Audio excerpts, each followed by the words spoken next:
할렐루야. 네, 수요밤 나오신 여러분들을 주의 이름으로 환영하고 축복합니다. 우리 옆 사람 인사합시다. 반갑습니다. 인사합시다. 네, 초중고층 여러분들을 환영합니다. 우리 앞자리에 앉아있는 우리 젊은이들을 축복합니다. 네, 오늘은 스크린이 지금 갑자기 고장이 났습니다. 기계라는 것은 고장이 날 수 있다라는 거. 그러나 여러분들 뭐 제 얼굴 보이니까 모처럼 스크린으로 보지 않고 생얼을 여러분 볼 수 있습니다. 한번 따라 합시까요? 제목을 그리스도를 본받는 삶. 좀 제목도 안 떠가지고 그리스도를 본받는 삶. 오늘 말씀은 간단한 말씀인데요. 또 제가 원래 설교도 길지 않고 오늘 스크린도 안 뜨니까 더 빨리 끝내야 될 것 같습니다. 자식은 부모를 닮는다고 그러죠. 외모만 닮는 게 아니라 성격, 습성, 행동, 버릇까지 닮을 때가 많습니다. 어떤 경우에는 이거 안 닮았으면 좋겠는데 또 그런 건 기가 막히게 가서 닮는 게 있어요. 그 원로 목사님이 저한테 여러 번 한 얘기가 있습니다. 너는 왜 닮지 말아야 돼? 엄마 키를 닮았냐고 그래. 내가 닮고 싶어서 하면 얘기. 누군들 그거 닮고 싶었겠냐 이게. 어쨌든 자녀들은 자기도 모르게 부모를 닮고 닮는 것뿐만 아니라 부모의 영향을 당연히 받게 돼 있고, 그래서 모든 부모들은 자녀들에게 좋은 모델이 되어야 된다는 살아있는 산 교육장입니다. 말이 필요 없는, 특별히 건강하고 좋은 영적 믿음의 모델이 되어야 된다는 것입니다. 그 옛날에는 TV 많이 보고 요즘은 각자 그냥 핸드폰 보는 시대가 됐지만은 TV를 많이 보는 시대가 있어요. 물론 지금도 TV 많이 보는 시대지만은 부모가 TV를 많이 좋아하잖아요. 자녀들은 100% TV를 봅니다.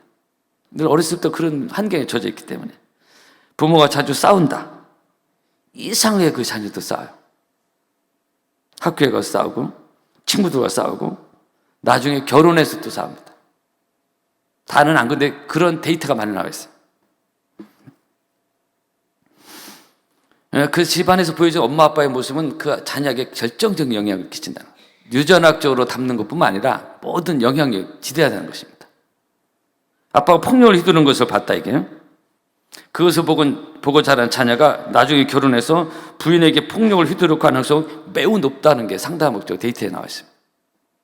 자기 엄마를 때리는 아빠를 그렇게 증오하고 마음속에서부터 사람 취급도 하지 않았던 그 아빠의 그 자녀가 그 아빠의 부정적인 모습이, 근데 이상하게 그렇게 증오했던 아버지의 모습을 자기도 모르게 그렇게 닮아가고, 이게 사람이 닮아간다는 게 근묵적이라고 해서 그런 게 있어요. 그래서 아주 폭력의 악순환이죠. 이것을 상당 목적으로 대물림 된다고 하는데 나쁜 것이 대물림 되는 게 있습니다. 폭력이 모델이 된 거예요. 그걸 증오하면서 닮는 거예요. 술주정하는 아버지를 증오하면서 그렇게 될 확률이 매우 높은 것처럼 폭력을 본받는 거예요. 그래서 오늘 이 너희가 그리스도를 본받는 것이 나를 본받는 자들이 간단한 말씀인데 이게 우리에게 주시는 여러 가지 교훈이 있습니다. 저는 지금까지 우리 사모랑 한 번 안 때렸다겠는데, 근데 여러분 목회자가 어떻게 자기 부인을 때릴 수 있을까? 근데 의외로 굉장히 많습니다. 그 사모들의 상담회에서 나온 게 통계로 엄청 많습니다. 목회자도 사람이잖아요. 남자고 혈기가 있습니다. 특별히 목회 현장은 스트레스가 많을 수 있습니다. 사람 모이는 곳이고 별의별 사람이 많이 모이고 다양한 사람 계층이 모였고, 목회하다 보면 이게 때론 브레이크 걸리고 어떤 곳은 누가 시비 걸고 해서 굉장히 스트레스가 많을 수 있어요. 그래서 어떤 목회자들이 풀 곳이 없으니까 어떻게 하겠어요? 그 교인들에게 할 수도 없고, 그러니까 집에 와서 애꿎은 처자식에게 사모들 세미나에서 이렇게 너무 많이 나오고 있어요. 여러분 좀 뭐 아는 분도 있겠지만 처음 듣는 분도 있겠지만 생소한 얘기일 수도 있지만 이게 보편화된 얘기입니다. 만만한 처자식에 막 퍼붓는 거예요. 뭐 목회자도 남자다 보니까 그 연약함과 스트레스, 악한 거를 그냥 쏟아버리는 거예요. 집에 와서. 그러니까 그 자녀 처자식이, 특히 아이가 힘이 어렸을 때는 힘도 못 쓰잖아요. 그냥 온팡당하잖아요. 이게 나중에도 문제가 생기는 거죠. 나중에 또 말씀드리겠지만 교회를 안 간다는 게 되고 떠나고, 그런 아빠가 설교하는 게 은혜가 되겠습니까? 본이 안 되니까. 그죠? 그래서 이런 부분들이 사실 그 목회 현장에도 참 많습니다. 제가 저는 목회적 스트레스를 가급적 교회 가정에서 푼 적이 없다고 했는데, 특히 제가 부교육자 때는 상상을 초월하는, 여러분들이 잘 모르는 그런 스트레스 너무너무 많이 있었어요. 전반적으로 그때 교회 밭이 이렇게 좋은 상태는 아니었을 때였기 때문에, 근데 집에 이렇게 엄청난 스트레스가 만땅돼서 집에 딱 올 때가 많이 있었어요. 어떤 데 화가 막 나 있고. 근데 집에서는 거의 대책을 잘 하지 않았고, 아이들을 여전히 이뻐했고,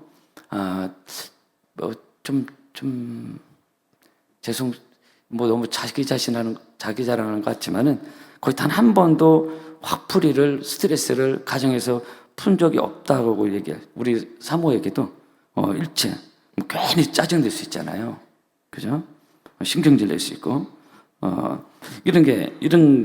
이렇게 하질 않았고, 근데 어쨌든 저 잘났다는 게 아니라 이 목회자들이 사람이다 보니까 이런 경우 너무 많습니다.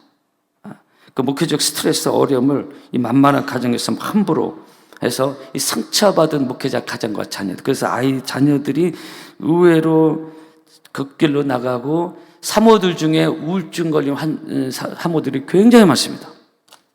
굉장히 많습니다. 교회 가도 위치가 애매하고, 또 집에 안에서는 목회자의 어떤 스트레스가 막 불어넣어지니까 이게 지금 양단간에서 너무너무 복잡해가지고 심리적으로 그런 남편이 설교하는 게도 은혜도 되지 않겠죠. 그래서 사모 세미나에서 많습니다. 교단적으로나 교계적으로 많습니다. 성도는 기쁘게 생활할지 몰라도 사모는 그렇지 않은 게 많아요. 특히 자녀들이 그 목회자가 잘못 집안을 처신했을 때 믿음의 길을 걷지 않을 확률이 매우 높습니다. 지금도 대표적인 아주 기독교 반대 세력에 사상적으로 앞장선 그 어떤 분이 우리 한국교회 초대형교회 그 아들이에요. 굳이 얘기는 하지 않겠지만 이름만 해도 깜짝 놀라 알 정도로 아주 대표적 무신론자가 돼가지고 신은 없다 해가지고 책을 써내고 반기독교 운동을 하고 있습니다. 그게 굉장히 큰, 목회적으로 굉장히 존경받는 목회자 아들이 그 짓을 하고 있어요. 지금 왜 그렇게 되냐? 뭔가 가정에서 문제가 있었던 거예요. 목회 현장에 열심히 해서 열매는 있었지만 가정에서 문제가 있었던 겁니다. 특별히 이제 목회자 아빠가 집안에서 본인이 되지 않았을 때 그 아빠를 미워하고 이런 것이 되다 보니까 이렇게 사상이 돌아간 경우가 너무 많습니다. 그래서 그런 아빠에 대한 반작용으로 이런 게 많습니다. 설교하면 너나 잘이라는 식이야. 그래서 의외로 지금 현재 우리나라에요 그 반기독교 운동을 하는 아주 주주 세력들이, 저 조금 전에 한 사람 얘기했지만 그 사람뿐만 아니라 굉장히 많이 있어요. 아주 조직적으로 반기독교 운동을 하고 있습니다. 특히 코로나 때 굉장히 조직적으로 기회는 있었다 싶어서 그 주도하는 사람들이 많습니다. 그래서 의외로 기독교 목회자 가정의 자녀들이 탈선하는 경우가 많아요. 그래서 이 본이 되지 않으면 이게 부작용이 나올 수가 있어요. 제가 가까이 지내는 목사님들 자녀 중에 여러 명이 최근에 왔는데 무신론자야. 여러분들 이해가 안 되죠? 신은 없다 이렇게. 여러 명이 지금 알고 지내고 있습니다. 그 가까이 지내는 목사님들인데 자녀가 교회를 안 다니는 정도가 아니야. 신은 없다 이게. 무신론자입니다. 그 탈선한 정도가 아니에요. 그럴 때로는 목회자 자녀들이 탈선해가지고 술 교회 안 다니는 정도가 아니야. 술을 먹고 막 방탕하고, 물론 여러 가지 사정도 있겠지만은 또 자칫하면 이 부모가 집안에서 본이 되지 않았을 때 이게 문제가 발생할 수 있다는 것입니다. 그래서 가정사역, 교회사역의 균형을 맞추는 게 아주 중요한데 때로는 한쪽을 놓쳤을 때 이런 부작용이 나올 수 있다는 것입니다. 여러분, 신앙생활은 말로만 되는 것이 아니라 잔소리로 되는 것도 아니고, 요한일서 3장을 보면은 자녀들아 우리가 말과 혀로만 사랑하지 말고 오직 행함과 진실함으로 하자 그랬습니다. 한번 따라 합시다. 행함과 진실함으로 하자. 말로만 하는 것은 교회에서는 대충 통할지는 몰라요. 근데 집안에서 그건 안 통하잖아요. 그죠? 그래서 말로만 하지 말고 행함과 진실함으로 하자. 그래서 오늘 예배 나오신 여러분들은 가정에서 자녀들에게 건강한 영적 모델이 되기를 주의 이름으로 축복합니다. 특별히 제가 가정의 달 또 아니면 가정의 달이 아니더라도 자주 말씀드리지만은 아주 조심해야 될 게 뭐냐면은 외부에서 받은 스트레스나 기분 나쁜 거 화난 것을 이 만만한 가정에서 아내나 아니면 자녀가 좀 약할 때 어릴 때 확 풀면은 이게 큰 문제가 될 수 있습니다. 여러 가지 악영향을 끼쳐서 애들이 말은 못해도 그 깊은 상처가 돼버려요. 아빠가 힘이 있으니까 대항을 못해. 근데 이게 큰 상처가 됩니다. 큰 벽이 생겨버려요. 그거 쉽게 그냥 화를 내고 하면 큰일 나는 것입니다. 후유증이 커요. 이게 시간 지나면 잊어먹을 것 같은데 그렇지 않습니다. 이 잠재의식 속에 깊이 인간이라는 존재는 묘하게 창조되어 있어서 깊이 들어가게 돼 있어요. 그래서 오늘 말씀에 내가 그리스도를 본받는 자 같이 너희는 나를 본받는 자가 되라. 그래서 우리 나만 교회에서 신앙생활 잘하는 것이 아니라 특별히 본이 되는 건강한 부모로서 여러분들의 삶이 있기를 주의 이름으로 축복합니다. 믿음의 본이 있기를 바랍니다. 네. 저 집안은 저렇게 열심히 잘하는데 왜 자녀들은 저래? 이런 소리를 들으면 안 된다는 거죠. 그럼 뭔가 가정에 문제가 있었던 거예요. 네. 다 그런 건 아니겠지만 그럴 확률이 매우 높다는 것입니다. 저분은 교회에서 직분도 있고 잘하고 했는데 왜 애들은 신앙생활 잘하나? 뭐 이렇게 이게 매치가 안 되면 안 된다 이게. 믿음의 본이 되기를 바라고요. 기도의 본이 되기를 바라고 예배의 본이 되기를 바랍니다. 가정에서 자녀들이 경건한 부모의 생활을 꼭 볼 수 있도록 해야 됩니다.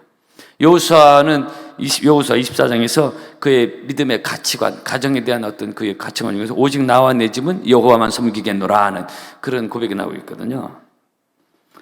그래서 가정에서 부모가 사는 것 또 말하는 것 이걸 떠나서 이 부모가 이렇게 생활하는 거 있죠. 평소 말하는 거 이 전혀 믿는 사람 같지 않은 거. 이렇게 되면 문제가 됩니다. 아니 교회에서 전혀 직분자스럽지 않은 거. 근데 교회에서 뭐 대표기도 하고 활동도 해요. 근데 교회에서 집에서 전혀 안 믿는 것 같아. 그 아이들이 혼선이 됩니다. 이게 지금 믿음이 제대로 들어가겠습니까? 그죠? 여러분 오늘 이 본받는 자가 되라. 한번 따라합시다. 본받는 자가 되라. 이 사도 바울은 내가 그리스도를 본받는 자 같이 너희는 나를 본받는 자 되게 되는데 우리도 마찬가지예요. 부모로서 거룩한 영적 책임 있는 바 한 가정을 꾸려나가는데 그냥 돈만 벌어다 먹이는 그게 아니라 정말로 믿음의 본이 되어져서 그 자녀들에게 저절로 자연스럽게 믿음이 하나님의 영적인 은혜가 흘러가는 건강한 그래서 믿음의 3대, 4대, 5대, 6대로 내려가는 그런 복된 역사가 여러분에게 있기를 주의 이름으로 축복합니다. 초대 주미공사와 유엔 대표를 지낸 고강림 씨라고 있었습니다. 이분은 이제 고인이 됐는데 자녀가 6명인데 근데 이 한 가정에서 부모 포함해서 한 박사학위가 11개 나오는데 박사학위가 대충 어디서 어설픈 뭐 그런 데는 받은 게 아니라 뭐 하버드, 예일 대학 세계 내노라는 데서 막 그런 박사학위가 11개가 나온 거예요. 예일대 법대 학장, 뭐 교수, 미 국무부, 인권 담당 차관보, 미국의 아주 쟁쟁한 가정이 됐습니다. 그 부인 전혜성 씨가 쓴 책, 섬기는 부모가 자녀를 큰 사람으로 키운다. 이 책이 그 당시에 한때 베스트셀러인데, 섬기는 부모가 자녀를 큰 사람으로 키운다. 이 분의 책의 키포인트가 뭐냐면은, 어떻게 그럼 우연히 이렇게 됐겠어요? 뭐가 있었지 않겠습니까? 그 책으로 써낸 겁니다. 그 핵심이 뭐냐면 이분 얘기가 그겁니다. 믿음의 복된 가문을 만드는 것은 먼저 부모가 그 가정에서 본이 되어야 된다 그랬습니다. 그래서 그 자세한 그런 얘기를 썼습니다. 식탁에서 함께 예배드리는 것부터 시작해서 정말로 자녀들 볼 때 야 우리 엄마 아빠 정말 기도 생활하고 믿음 생활 하나님 믿는구나 그러니까 보는 거예요. 그것이 저절로 믿음이 습득된다는 것입니다. 근데 전혀 집안에서 안 믿는 것 같아요. 맨날 TV만 보고 툭하면 싸우고 뭐 이렇게 하면 이게 문제가 되는 거죠. 그래서 훌륭한 가문이 이루어진 본을 보여줬기 때문에 훌륭한 가문과 자녀들이 됐다는 이 전혜성 씨 책이 있습니다. 여러분 우리는 말로만 되는 게 잔소리로만 해요. 아이들 뭐 지적하는 거 그거 조심하라겠죠. 한번 따라합시다. 행함과 진실함으로 하자.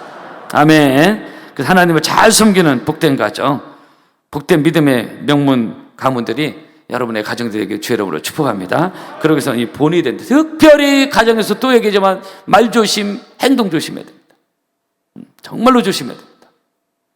오히려 밖에보다 가정이 더 조심해야 돼요. 저는 생각하고 있습니다. 그리고 거꾸로 살고 있잖아요. 집에 가서 완전 무장해서 자기 멋대로 뭐 하는데 이거는 아이들에게 아주 좋지 않습니다. 반드시 본이 돼야 그 믿음의 역사가 자녀들에게 건강하게 내려가는 것입니다. 부모의 관계도 당연히 좋아지는 것이고, 이것이 흐트러지면은 이 스텝이 꼬일 수 있습니다. 교회에서 마찬가지입니다. 가정에서 마찬가지고, 교회에서 마찬가지예요. 우리 직분자, 중직자들이 모든 면에서 믿음의 본이 되어야 되는 것입니다. 우리 교회는 당연히 안식자 권사님들은 그래도 잘 본이 되는 편인데, 예배의 본이 되어야 될 것이고, 기도의 본이 되어야 될 것이고, 충성의 본이 되어야 될 것이고, 하나님과 사람들 앞에서 그래야 평신도들이 그것 보고 따라갑니다. 할렐루야. 여러분, 그런 말이 있습니다. 양들은 바로 앞에 있는 양만 보면서 따라간다 그래요. 목자를 보는 게 아니래요. 자기 바로 앞에 있는 양, 우리 구역에 있는 구역장, 또 뭐 장로님, 권사님, 안수집사님들 바로 자기 앞에 있는 거, 그걸 본다는 거예요. 어느 정도 일리가 있습니다. 그러니까 제가 그래서 직분자들 가끔 제가 얘기하는 거예요. 그래서 중직자들이 기도의 본이 되어야 될 것이고, 만약에 중직자들 예배의 본이 안 되면, 뭐 저렇게 안 해도 되는 거네? 뭐 예물 드리는 것도, 저렇게 안 해도 되는구나. 이렇게 되면 안 되는 것입니다. 그죠? 그래서, 우리는 오늘 이 말씀대로, 가정뿐만 아니라 교회에서도 본받는 자가 되는, 본이 되어지는 여러분의 삶이 되기를 주의 이름으로 축복합니다. 오늘 사도 바울은 나를 본받으라. 한번 따라 합시다. 나를 본받으라. 나를 본받으라고 할 수 있는 그 사도 바울의 고백이 나오고 있지 않습니까? 교만의 차원이 아니에요. 사도 바울의 진정성 있는 고백입니다. 예배의 본이 되고, 충성의 본이 되고, 기도의 본이 되고.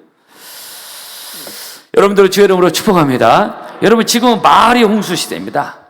말이 많고, 뭐 인터넷 온갖 말, 뭐 교회도 온통 말이 너무 많은 시대에 지금 말로 다 해먹으려고 그래. 근데 성경에 보면 말이 많으면 실수를 면하기 어렵다. 반드시 죄를 짓게 되는 말이 있어요.